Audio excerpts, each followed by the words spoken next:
എന്ന് പറഞ്ഞാൽ കുട്ടിക്കാലം ഇല്ല, അവധിക്കാലമില്ല. ഇത് രണ്ടും ഇല്ലാത്ത കുട്ടികളുണ്ടായി കഴിഞ്ഞു. അവധിക്കാലം എന്ന് പറയുന്നത് ഇന്ന് ട്യൂഷൻ കാലമാണ്. അത് കഴിഞ്ഞിട്ട് നമ്മളെപ്പോലെ എന്താണ് സാമൂഹികമായ മെച്ചപ്പെട്ടവരെന്നും പുരോഗമനവാദികളെന്ന് പറയുന്ന ഒരു ക്യാമ്പ് വയ്ക്കും.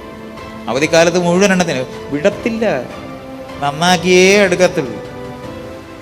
ക്യാമ്പൊക്കെ വെച്ച് അവസാനം ഈ കുട്ടികൾക്ക് വെറുതെ നടക്കാൻ സമ്മതിക്കത്തില്ല. ക്ലാസ് റൂം കണ്ടാൽ അതേ ക്ലാസ് റൂം പുതിയ രീതിയിലാക്കി അവിടെ പാട്ടെന്ന് പറഞ്ഞാൽ പരിശീലിച്ച് A+ മേടിച്ചില്ലെന്നുണ്ടെങ്കിൽ ചത്തുപോകും. ഡാൻസ്, സന്തോഷിക്കാൻ ഡാൻസ് ചെയ്യാനൊക്കത്തില്ല, കാരണം മത്സരത്തിനാണ് ഡാൻസ് പഠിപ്പിക്കുന്നത്. ഫ്ലൂട്ട് വായിക്കുന്നത് മത്സരത്തിനാണ് പഠിപ്പിക്കുന്നത്. മുഴുവൻ മത്സരിപ്പിക്കുന്ന ശ്വാസം മുട്ടുന്ന സമൂഹം ഉൽപ്പാദിപ്പിച്ചതിന് ശേഷം ഇത്രയും പേരല്ലയോ വലിക്കുന്നുള്ളതെന്ന് മാത്രം ആലോചിക്കേണ്ടത്.